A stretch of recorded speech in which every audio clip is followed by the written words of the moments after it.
Ekonomi Indonesia sedang nggak baik-baik saja dan banyak banget orang yang masuk ke tren galbay atau gagal bayar.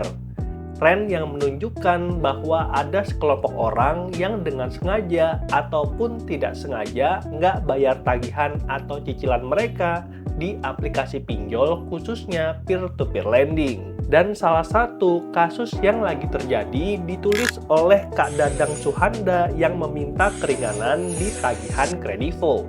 Gimana kisahnya? Yuk kita bahas. Jadi Pak Dadang adalah pengguna pinjaman online Kredivo kurang lebih 15 tahun terakhir dengan level A++ dan udah sering melakukan transaksi di Kredivo setiap bulannya dengan tenor paling lama 1 bulan per transaksi. Nah, buat kamu yang tertarik dengan Kredivo, aku udah jelasin kalau Kredivo itu adalah pinjol legal. Dan aku pribadi dapat limit 50 juta dan limit ini bisa kita pergunakan untuk beli barang tanpa kartu kredit di merchant manapun dan juga mencairkan jadi pinjaman uang tunai.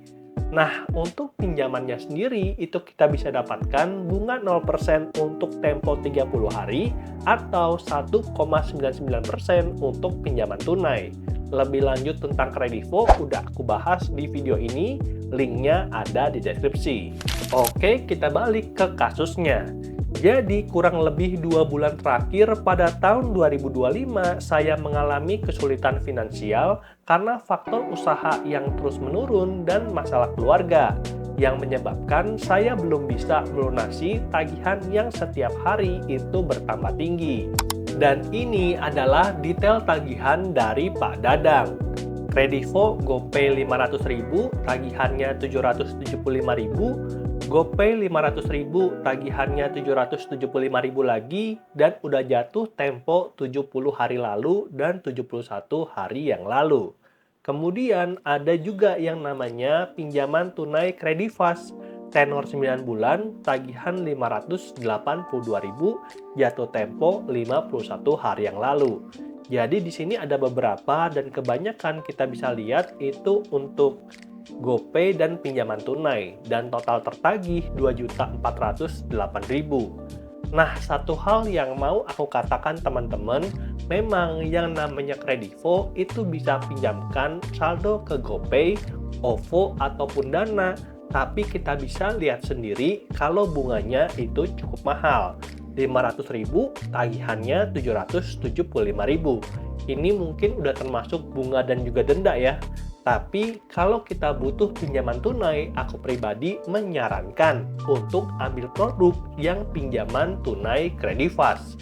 Itu jauh lebih murah dan tutorial tentang cara pinjam uang di Kredivo aku udah upload di video ini, linknya di deskripsi. Lalu di sini Pak Dadang karena memang keuangannya lagi bermasalah, itu memohon kepada pihak Kredivo untuk memberikan waktu dan keringanan dalam membayar kewajiban dan hal ini sama sekali bukan faktor kesengajaan.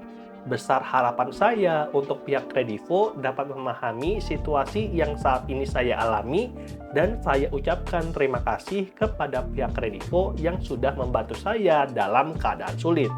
Dadang Suhanda, Bandung, Jawa Barat.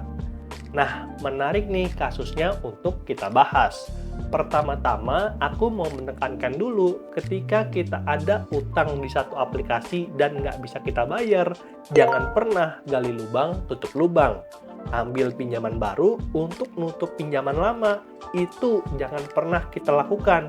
Bisa jadi utang yang 2,4 juta berkembang jadi belasan juta, puluhan juta, sampai ratusan juta, dan ini banyak kejadian di orang-orang yang gengsinya setinggi langit. Jadi, mumpung hutangnya masih kecil, aku pribadi menyarankan untuk kakak menjual aset kalaupun ada seperti emas, atau mungkin jual motor, atau mungkin jual handphone. Kan kalau bisa ada aplikasi Kredivo, artinya punya handphone, dan semoga harga handphonenya di atas 2,4 juta, sehingga hutang ini bisa lunas dengan cepat. Dan solusi ketiga, kalau nggak ada aset yang bisa dijual sama sekali, ya sudah, terpaksa harus digalbaikan. Aku pengen ingatkan saja bahwa Kredivo sebagai pinjol legal itu ada aturannya. di mana aturannya itu bilang kalau misalkan kita punya hutang pokok 2,4 juta, itu bunga, denda, dan juga adminnya nggak boleh lebih dari 2,4 juta. Nggak boleh lebih dari 100% pokok pinjaman. Jadi mentok-mentok kakak hutangnya nanti jadi 5 juta. Nah, 5 juta ini nanti bisa dibayar kalau keuangan bisa membaik kembali. Sementara itu, kita bisa memperjuangkan gimana nih caranya bisa naikin income dalam waktu 3 atau 6 bulan ke depan.